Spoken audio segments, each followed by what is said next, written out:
India's Civil Aviation Ministry is playing seesaw with low cost carriers and their customers. My colleague Akriti Bhalla wrote in a recent report for the Ken. So, imagine you booked a flight and for some reason you had to cancel it the next day.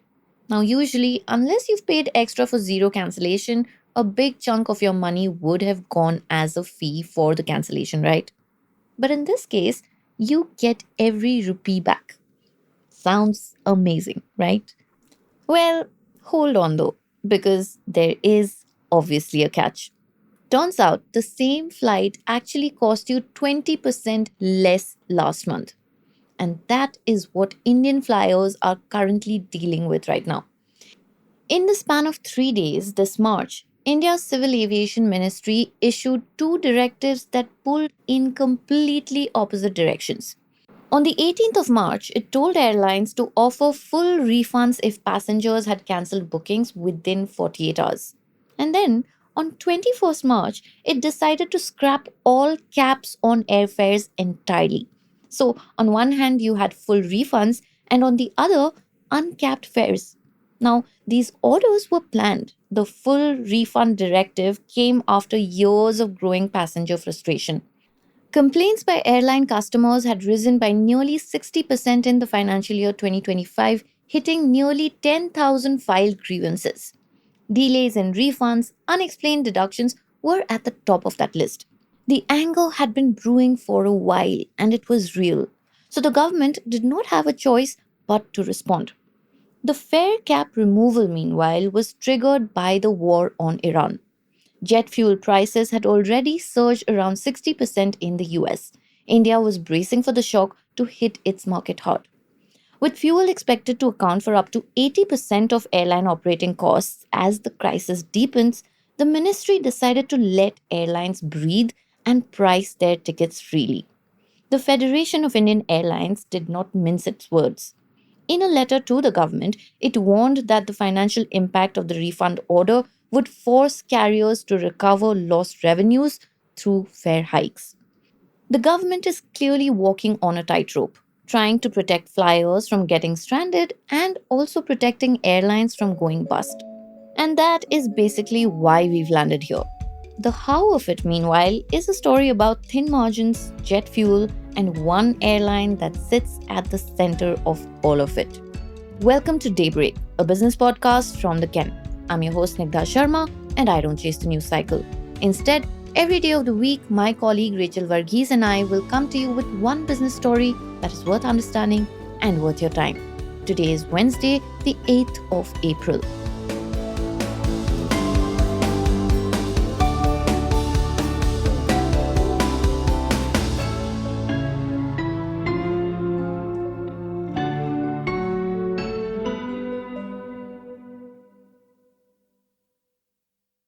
To understand why the refund rule matters so much to airlines, you need to understand how Indian aviation actually makes money. The model is straightforward in theory: keep the costs low, keep planes flying as long as possible, and make real money not on the ticket but everything around it: food, baggage, seat selection, cancellations. These are called ancillary revenue. For Indigo, India's largest airline with over 60% of the market share, ancillary revenue is 10% of its total income. For comparison, international peers like Ryanair and Southwest Airlines, that number is 25 to 40% for them. And that gap tells you something. And the single biggest chunk of ancillary revenue, by the way, is cancellation fees. And here is how it works. When a passenger completes a journey, the airline, after paying for fuel, landing fees, parking, salaries, might make a profit in the low single digits. But when a passenger cancels, the airline can pocket 50 to 90% of the entire ticket value. Cancellation fees, according to analysts, are essentially pure profit. A Delhi Mumbai ticket, for example, April 1st on Make My Trip was roughly 7,000 rupees. If you cancelled it, you would lose 4,000 rupees. Change the date and another 3,000 rupees gone. That is a deduction of 40 to 60% of what you paid. The new rules of the government bring those deductions to zero. within 48 hours, of course. For Indigo specifically, some analysts estimate that cancellation and date change fee account for 30 to 50% of ancillary revenue, though the airline does not disclose this figure. Aviation consultant Sanjay Lazar pegs it at around 10% for low carriers broadly. Either way, the hit is real. And yet, Indian Airlines are already charging more than the low cost label suggests. Ryanair, for example, sells a London Dublin ticket for roughly 1400 rupees. A comparable Mumbai to Goa ticket in India costs nearly 4500 rupees. As Lazar puts it, the difference between low cost and full service carriers in India has almost disappeared. Low cost carriers, he says, have gone berserk. And a part of that reason is structural. Unlike Ryanair, which operates out of smaller airports like Stansted to keep costs down, Indian carriers pay higher landing and parking fees at busier airports. Taxes on jet fuels are also steeper. So the base costs are higher and the margins are thinner, and the reliance on ancillary revenue even more critical. Indigo, to its credit, has managed this better than anybody else. It posted a profit of over 7,000 crore rupees on a revenue of 80,000 crore rupees in the financial year 2025. Its cost per available seat kilometer has held steady at around 3.5 rupees since 2019, which is the lowest among Indian carriers. Rivals sit between 4 and 6 rupees. Air India, for comparison, posted a net loss of over 10,000 crore rupees on a similar revenue. Losing cancellation revenue is going to sting. But Indigo has a cushion. Others, particularly SpiceJet, which already sits on a negative net cash flow of 170 crore rupees, face a much higher, steeper pressure. So, what can these airlines do? Stay tuned to find out.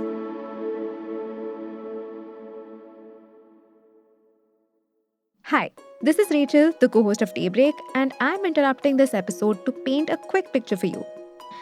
It's 2027, and you have a surprise guest coming over for dinner. But your regular grocery run is not going to cut it. It's a busy day, but you have a tool that doesn't require you to do much at all. You set an AI agent onto the task. When it begins assembling your cart, it's not just searching on a single app. It's comparing Blinkit, Zepto, Big Basket, Amazon Now, and Instamart and any other new apps that have come up by now, all at the same time. It's ruthlessly optimizing on the price of each item down to the last rupee. It's looking at how soon the delivery can happen down to the very minute. As a user, it's probably an everyday experience for you by now. It's second nature. But for companies, this is a trigger for yet another brutal price war. And it's certainly going to put a pressure on every app's margins. Because these agents don't browse like we do. They don't give in to impulse buys or dark patterns. Brands will have to stop paying for the shelf placements that agents will never see. Ad revenues will drop. All of this is going to happen sooner than you think.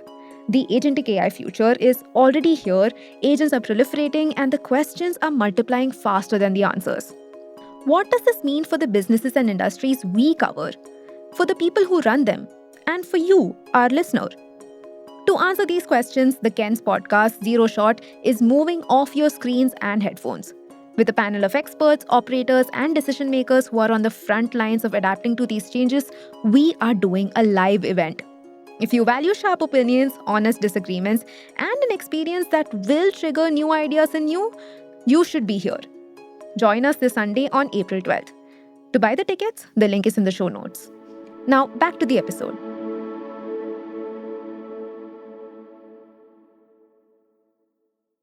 Airlines have one clear lever to pull: base fares go up. Lazar expects a 20% real terms fare hike on top of fuel surcharges. Air India and Air India Express have already announced fuel surcharges. The fare environment is shifting quite fast. The mechanism is dynamic pricing. Airlines sell tickets in price buckets. Indigo has 42 of them. Air India has 26. Each bucket is priced according to the time of the flight, time of the booking, day of the week, and seat type. The same Delhi Mumbai journey can cost anywhere between 2,000 rupees to 54,000 rupees depending on when and how you book. With fair price caps gone, airlines will lean into this system even harder. The early buckets, which were the cheap ones, will shrink. The expensive ones may get pricier faster. Rajan Mehra, the CEO of Club One Air, says that dynamic pricing will become the primary tool for airlines to use to manage revenue going forward. And the macro environment makes this even trickier. Fuel is already close to 40% of a carrier's total operating cost. A 10 to 15% rise in fuel prices can, in Lazar's words, stress the operational equation. Add a depreciating rupee on it, and the costs climb even further. For Indigo, these pressures arrive at an already complicated moment. Credit rating agency ICRA recently flagged the airline for review, citing fuel costs and currency risk. And on top of all of this, the airline is also in the middle of a leadership transition. Its previous CEO, Peter Elbers, has stepped down, and co founder Rahul Bhatia has taken charge, and a new chief strategy officer is coming in from Air India Express. This comes after Indigo's worst operational crisis in recent memory.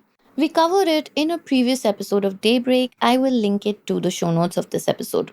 But to quickly jog your memory, late last year, the airline cancelled 4,500 flights over 10 days after mismanaging new pilot duty rules.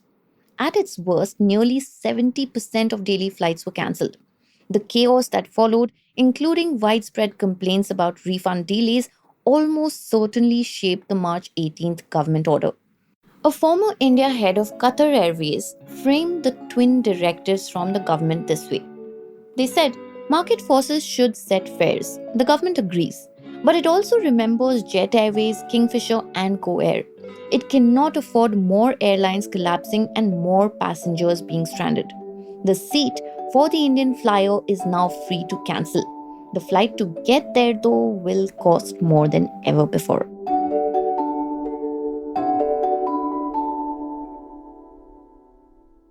Daybreak is produced from the newsroom of The Ken, India's first subscriber focused business news platform. What you're listening to is just a small sample of a subscriber only offerings, and a full subscription offers daily, long form feature stories, newsletters, and a whole bunch of premium podcasts. To subscribe, head to theken.com and click on the red subscribe button on the top of the website. Today's episode was hosted and produced by my colleague Snigdha Sharma and edited by Rajiv CN.